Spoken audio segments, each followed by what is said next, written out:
नमस्कार, स्वागत है आपका ईटी नाउ स्वदेश पर। आप देख रहे हैं अगले हफ्ते की तैयारी। मैं हूं आपके साथ अशेषा अध्वर्यु और अगले आधे घंटे में हम कई सारे स्टॉक्स और सेक्टर्स पर चर्चा करेंगे और आपको अगले हफ्ते के लिए तैयार करेंगे।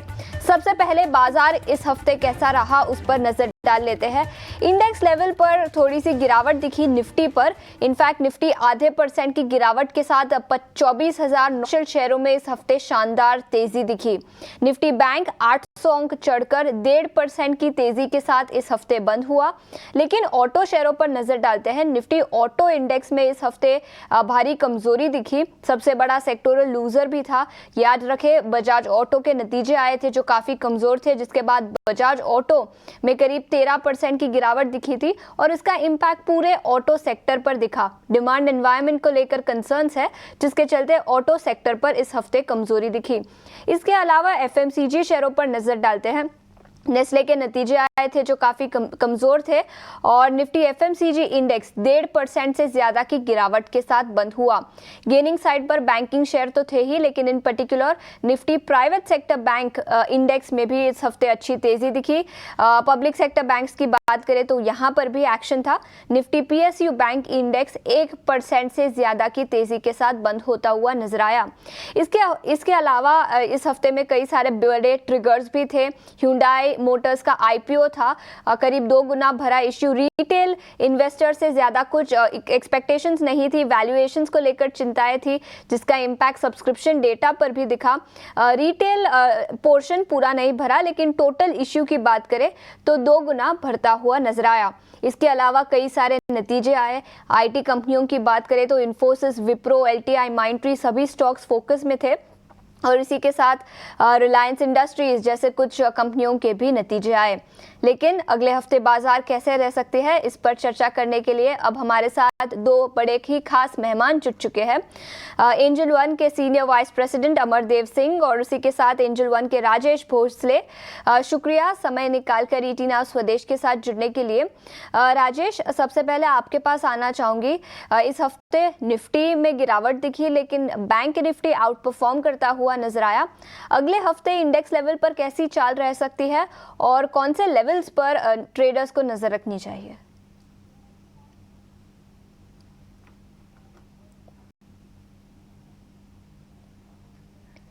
राजेश, ये सवाल अमर ये सवाल आपके लिए था। तो यदि मैं निफ्टी की बात करूं और मार्केट्स की बात करूं तो इस वीक जो हम लोगों ने एक पुल बैक देखा है, मींस प्रेजेंटली यदि आज की बात करूं तो आज जो हम लोगों ने पुल बैक देखा है, दैट इज आई वुड से क्वाइट अ पॉजिटिव थिंग।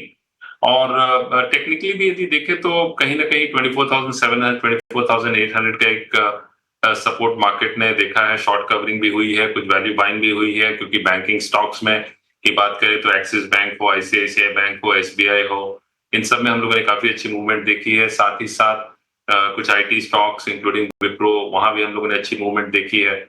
तो कहीं ना कहीं मार्केट्स को एक सपोर्ट भी मिला है। ब्रॉडर मार्केट्स की भी बात करूं तो चाहे वो लार्ज कैप हो, मिड कैप हो, स्मॉल कैप हो, वहां भी हमें एक ब्रॉड बेस्ड रैली देखने को मिली है। की क्वेश्चन इज कि रैली सस्टेन होना बहुत जरूरी है और निफ्टी के लिए एक लेवल है 25,200 से 300 का ऊपर में, वहां एक रेजिस्टेंस काफी इंपॉर्टेंट है। क्योंकि शॉर्ट टर्म जो इंडिकेटर्स हैं, टेक्निकल पहले मैं बात कर रहा हूं, उसके बाद मैं कुछ फंडामेंटल ट्रिगर्स पे बात करूंगा। तो कहीं ना कहीं 25,200 300 पे जाके एक सेलिंग प्रेशर देखने को मिल सकती है। और दूसरी बात है कि बैंकिंग जो है और बैंक निफ्टी है, that is comparatively better placed. और बैंकिंग स्टॉक्स में फर्दर यदि मूवमेंट रहती है, और उसमें भी इंपॉर्टेंट है एचडीएफसी बैंक की कैसी मूवमेंट रहती है, उसमें यदि हमें कुछ पॉजिटिव मोमेंटम देखने को मिलता है, then Bank Nifty is better place. एक अच्छी बात ये है कि Bank Nifty has managed to close up the 52,000 mark, which was a very important zone of resistance. तो ये सब टेक्निकल जो फैक्टर्स हैं वो रहे। फंडामेंटली देखें तो जो ईरान वाला और इजराइल का जो इश्यू है, कहीं ना कहीं ये क्लियर एक परसेप्शन और एक्सपेक्टेशंस बन गई है ग्लोबल इन्वेस्टर कम्युनिटी में और डोमेस्टिक में कि ये बहुत बड़ा होने की जिसकी संभावना थी वो घटती जा रही है। तो that is a positive thing which is the markets have appreciated, जिस कारण से इंडिया विक्स में भी हम लोगों ने कोई मेजर कोई उछाल नहीं देखा, वो भी 13 के आसपास ट्रेड कर रहा है। सो दैट शोज की मार्केट्स आर नॉट अननर्व। तो ये सब कुछ ट्रिगर्स हैं which are positive for the markets. और ग्लोबल मार्केट्स में भी हम लोगों ने एक अच्छा अप मूव देखा है, चाहे वो चाइनीज मार्केट्स हो और यूरोपियन या यूएस मार्केट्स में। So that also has help our markets as well. बिल्कुल, तो ये कुछ लेवल्स है और फंडामेंटल वजह है जिस पर आपको नज़र रखनी चाहिए। इसके अलावा कुछ बैंकिंग स्टॉक्स पर नज़र डालें तो निफ्टी बैंकिंग इंडेक्स, जैसे मैंने बताया, अच्छा परफॉर्मेंस रहा इस हफ्ते। फेडरल बैंक 4% ऊपर, आईसीआईसीआई बैंक और एसबीआई में भी 2.5 से 3.5% की तेजी दिखी। लक्ष्मीकांत जी, बैंकिंग स्टॉक्स में से कुछ जहां पर अगले हफ्ते खरीदारी के मौके बनेंगे? ये आज बैंक निफ्टी ने निचली स्तर से एक अच्छा खासा रिबाउंड दिया है। अराउंड 1200 पॉइंट की अपसाइड की रैली दिखाई दी है यहाँ पर, और उसने अपने पिछले स्विंग हाई के ऊपर ही क्लोजिंग दिया है। तो जो स्ट्रक्चर बनता हुआ नजर आ रहा है उसे हम बोल सकते हैं बुलिश इनगल्फिंग। और अगर हम बैंक निफ्टी और निफ्टी का रेशियो चार्ट भी देखते हैं तो वहां पर एक डबल बॉटम का ब्रेकआउट आता हुआ नजर आ रहा है 2.9 के ऊपर, और वो उसकी जो क्लोजिंग हुई है उस रेशियो चार्ट की भी, वो भी 2.9 के ऊपर हुई है। तो मुझे लगता है कि आने वाले समय में जो बैंकिंग स्टॉक्स हैं वो बैंक निफ्टी को आउट परफॉर्म कर सकते हैं। और अगर हम कुछ स्पेसिफिक स्टॉक की बात करें तो SBI, bank of Baroda, ICICI bank और करूर वैश्य बैंक, तो ये जो कुछ बैंक्स हैं इसमें अच्छा खासा पॉजिटिव अपसाइड मोमेंटम आता हुआ नजर आ रहा है। सो ओवरऑल बैंकिंग स्टॉक में ये बढ़त बनती हुई नजर आ रही है। अगर हम बैंक निफ्टी के स्पेसिफिक लेवल्स की बात करें तो यहाँ से मुझे बैंक निफ्टी जैसे ही वो 52,300 के लेवल के ऊपर क्रॉस ओवर देता है तो वहां से 53,900 से लेकर 54,200 तक के लेवल्स दिखाई दे रहे हैं। बिल्कुल, तो ये राय निफ्टी बैंक पर जो इस हफ्ते आउट परफॉर्मर रहा। इसके अलावा कुछ आईटी स्टॉक्स पर नजर डालते हैं। याद रखें, कई सारे आईटी कंपनियों के नतीजे इस हफ्ते आए, इन्फोसिस, विप्रो, टेक महिंद्रा। और कमेंट्री की बात करें तो सभी मैनेजमेंट्स का ऐसा मानना है कि डिस्क्रिशनरी कंजम्पशन में अपटिक दिखा है। बीएफएसआई सेक्टर से भी अच्छी कमेंट्री निकल कर आई। अमर, आपसे पूछना चाहूंगी, क्या राय रहेगी आईटी सेक्टर को लेकर? अगर जो स्लो डाउन कंसर्न्स थे, क्या आपको लगता है कि अब इंप्रूवमेंट दिखाई देगी अगले कुछ क्वार्टर्स में?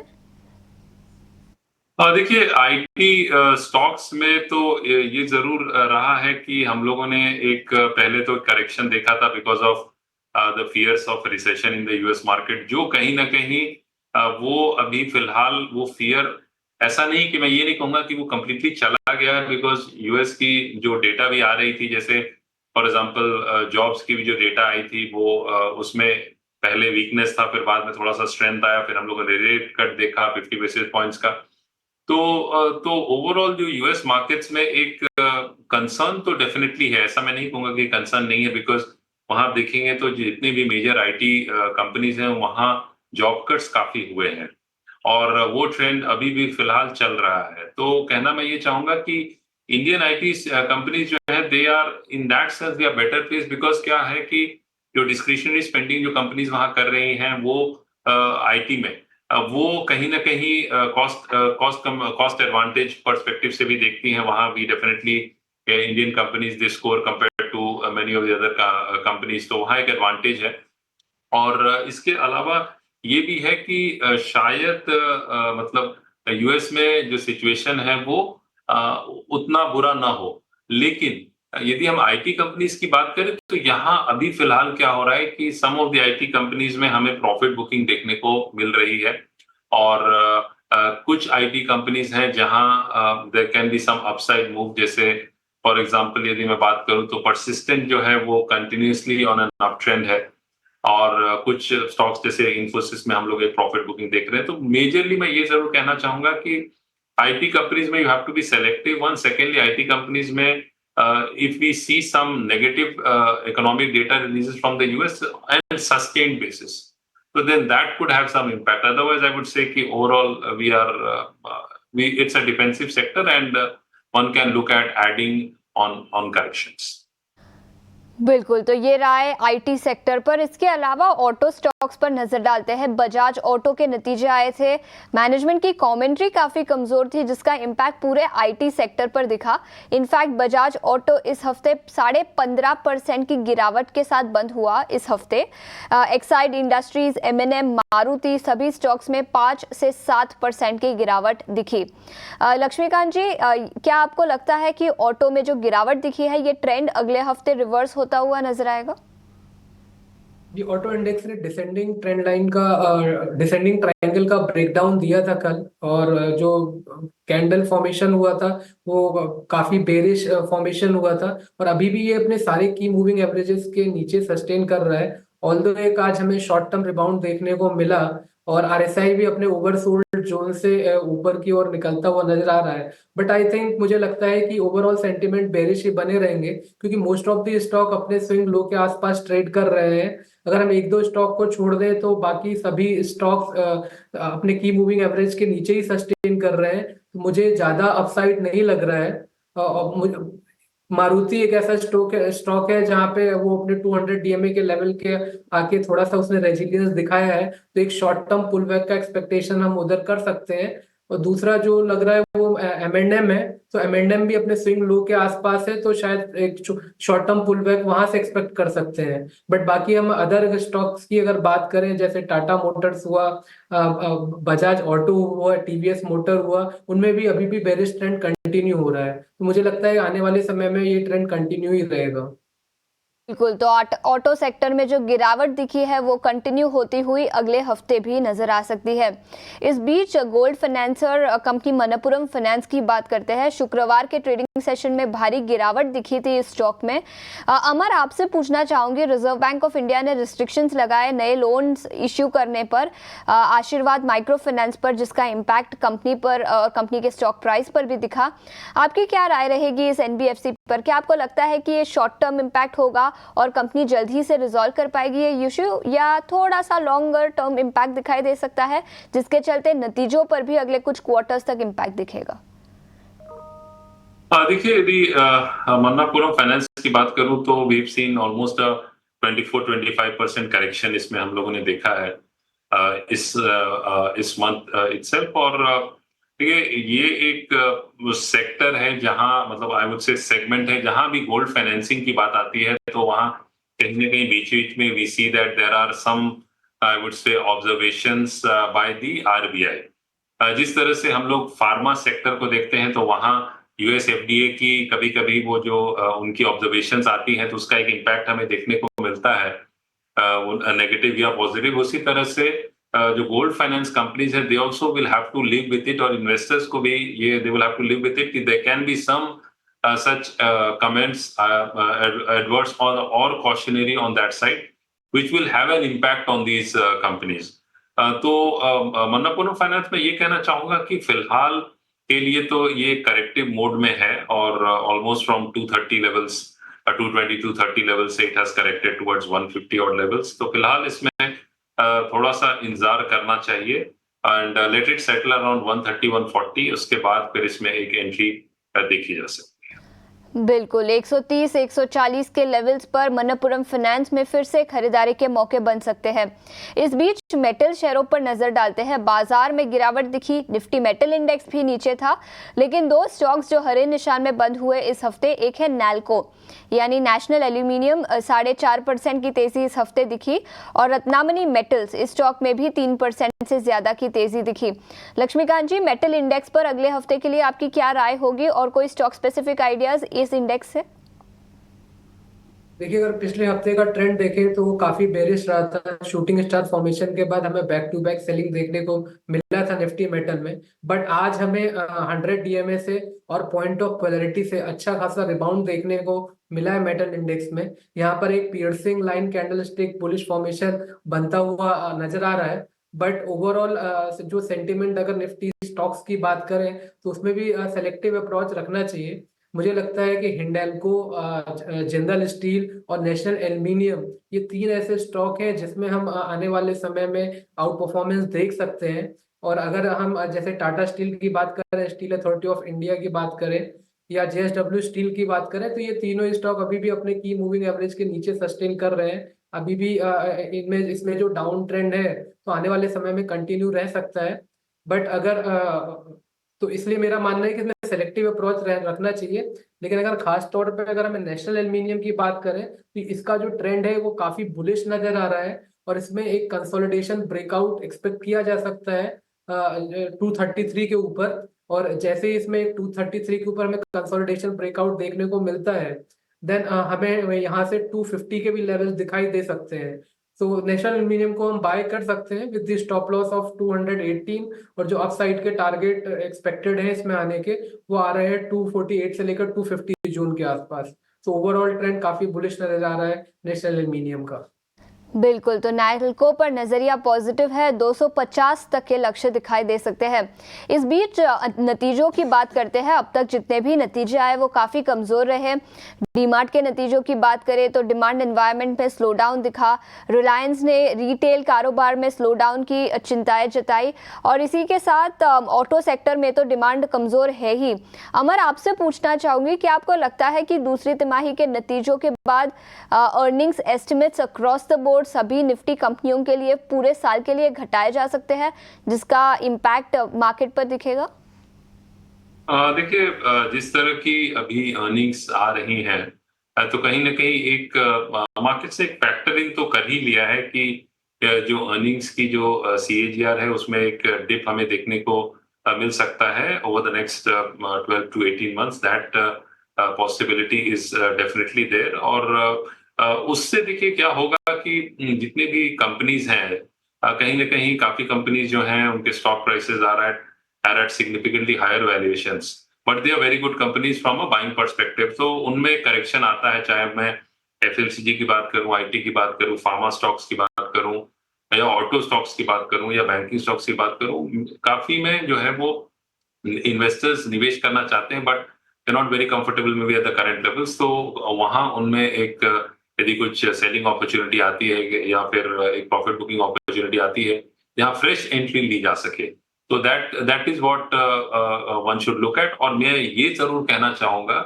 कि any correction of any nature is a buying opportunity, but you have to look at the markets from at least 3 to 5 years perspective. आप जरूर लेके चलिए, उससे ज्यादा आप लेके चलते हैं तो इवन बेटर, बिकॉज मार्केट्स में हमेशा वोलेटिलिटी रहेगी, मार्केट्स में करेक्शंस रहेंगे, but that's always an opportunity to buy, पहली बात। दूसरी बात, stay away from any stock which is into any form of controversy.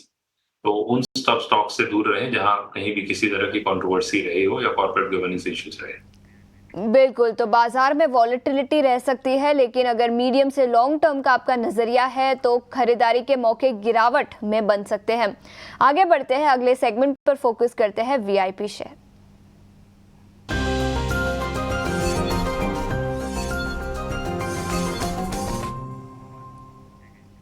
Laxmikant जी, सबसे पहले आप बताएं अगले हफ्ते के लिए स्टॉक स्पेसिफिक आइडियाज कौन से होंगे? मेरा सबसे पहला स्टॉक है करूर वैस्य बैंक। यहाँ पर हमें एक ट्रेंड लाइन ब्रेकआउट देखने को मिला है with the formation of bullish candles, और मुझे लगता है कि आने वाले समय में इसमें तेजी बनी रहेगी। इंडिकेटर ऑसिलेटर भी अलाइन है प्राइस स्ट्रक्चर के साथ। सो हम इसको हम थोड़ा सा डिप पर बाय करेंगे, करंट लेवल्स पे बाय ना करके।